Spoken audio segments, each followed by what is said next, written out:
Bonjour à tous. Cette semaine, nous lisons la paracha Toldot qui nous parle de la naissance de Yaakov et d'Esav. Et dans la Sira, le rabbi va développer le sujet de Rosh Chodesh. Rosh Chodesh, en fait, n'est pas seulement le début d'un nouveau mois. Chaque Rosh Chodesh a une signification générale qui existe dans tous les mois. Et le rabbi va nous expliquer la particularité de Rosh Chodesh Kislev et l'importance pour tous les juifs de toutes les générations et particulièrement de notre génération d'amener Mashiach dans le monde et de l'accueillir. Chodesh en hébreu vient du mot chidush, c'est-à-dire un renouvellement.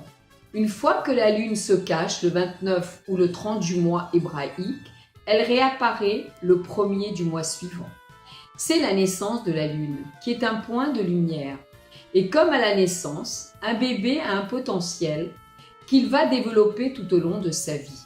La réapparition de la lune pour le nouveau mois contient tout ce qui va se passer dans le mois. Tous les Rosh Chodesh, le niveau le plus élevé de notre âme, qui s'appelle la Yechida, et qui est l'étincelle de Mashiach, est dévoilé. Et cela amène chez chacun de nous un véritable renouvellement. Le mois de Kislev s'écrit Kaf, Samer, Lamed, Vav. En vérité, ce mot peut se diviser en deux. Premièrement, nous avons Kes, Chav Samer, qui est donc le voilement, et le voilement de la lune. Et Lo Lamed Vav, c'est le dévoilement qui vient après, petit à petit jusqu'au 15, puisque la lune arrive à sa plénitude le 15 du mois hébraïque, où elle va complètement éclairer. Et Lamed Vav, en fait, qui est l'eau en hébreu, est la gamatria de 36.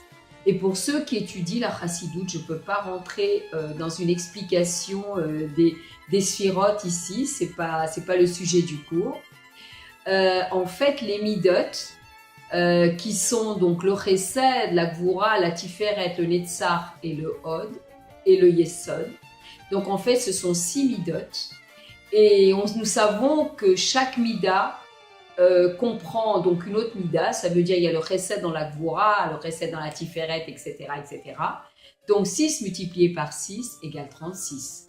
Et au mois de Kislev, nos midot sont complètement dévoilés. Le mois de Kislev est appelé le mois de la Géoula. Il comporte la fête de Hanouka, qui est le 25 Kislev, la libération du premier Rabbi Trabad, le Admor Hazaken, qui a lieu le 19 Kislev. Le 10 Kislev, c'est la libération du deuxième Rabbi de Chabad. Et le 14 Kislev, c'est le mariage du Rabbi Melech HaMashiach avec la rabbinite Chaya Mushka. D'ailleurs, cette année, nous fêterons les 90 ans de mariage du Rabbi et de la rabbinite. Et la Géoula, en fait, est comparée à la naissance de la lune, et non pas à la plénitude de la lune. Et le Rabbi explique la différence entre le petit enfant et l'adulte. En effet, un juif qui prie sait qu'Hachem est au-dessus de tout, qu'il est indéfinissable, qu'il y a des mondes supérieurs, des sphères célestes, etc., etc. Il fait parfois des efforts énormes pour se concentrer dans cette fila, et chacun de nous n'est pas à l'abri, effectivement, d'avoir, comme on dit en hébreu, des marchavot zarot, des pensées étrangères, justement, qui nous attrapent justement au moment de la fila. Et le petit enfant ne sait pas tout cela. Il prie Hachem, tout simplement, et son lien avec Akadosh Baruch Hu est au niveau de l'essence, alors que le lien de l'adulte avec Akadosh Baruch Hu est au niveau du dévoilement. Ces deux niveaux, en fait, existent chez chaque juif et tous les jours.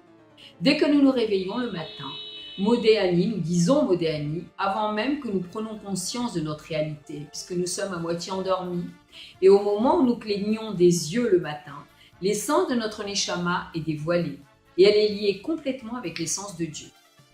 Et ce dévoilement de l'essence de notre âme est la base de tout le travail de notre journée, aussi bien dans notre service divin, c'est-à-dire la tfila, où nous disons l'âme que tu m'as donnée est pure, elle va passer les mondes, etc., Bria, Yetzira, Asya, que dans nos occupations quotidiennes. En fait, la façon dont nous lisons effectivement Modéani, c'est la façon dont nous passerons la journée, une bonne journée, disons, une journée assez qui sera fructueuse, et plein d'actions, etc. et de joie. Et tous les matins, en fait, nous sommes une création nouvelle, comparée à la naissance de la lune, qui comprend tout ce qui va se passer dans notre journée. La lune se renouvelle tous les mois. Et en ce qui nous concerne, nous avons le mérite de nous renouveler tous les matins. Et la Géoula, en fait, est liée à la naissance de la lune. En effet, lorsque la lune est pleine, du 15 au 15 du mois, sa plénitude se mesure par rapport à sa lumière. Mais le fait que la lune existe depuis Rosh Chodesh, lorsqu'elle réapparaît après son voilement, cette réalité pénètre la lumière de la lune. Et au moment de la Géoula, c'est l'essence de l'âme du peuple juif qui sera dévoilée. Et cela pénétrera et se dévoilera dans notre intellect, dans nos midotes, dans nos organes, dans nos membres. Et cela se dévoilera aussi dans le monde entier. La Géoula est spécialement liée, la Géoula est spécialement liée à Rosh Chodesh Kislev. Car l'essence de la réalité de la lune, qui se dévoile après son voilement, comme on l'a dit tout à l'heure, c'est Kes, Rav, sa mère, pénètre toutes les forces dévoilées, c'est la Medvav, c'est le lot. La Géoula est le dévoilement de l'essence de notre âme, qui est au-dessus de tout. L'étude de la Chassidut, qui est l'huile de la Torah et l'âme de la Torah, nous permet de dévoiler notre essence. Et cette étude nous permet d'amener le bien dans le monde, de penser positivement, d'être dans la joie de la Géoula, en faisant notre travail d'une façon ordonnée et surtout de gérer nos émotions. Et comme le disent les Chachamim, tous les jours de ta vie, tu dois amener Mashiach. Tant qu'un juif vit et respire, il doit amener Mashiach. Lorsque nous décidons de rajouter dans les mitzvot ou dans l'étude de la Torah, nous le faisons pour amener Mashiach. Et le Rabbi Melech HaMashiach nous dit que dès que nous nous réveillons le matin, nous devons respirer l'air de Mashiach. Je vous souhaite Shabbat Shalom dans la joie de la Géoula. Yehi Adonai nous Morenu Verabenu Melech HaMashiach Leolam Vaed.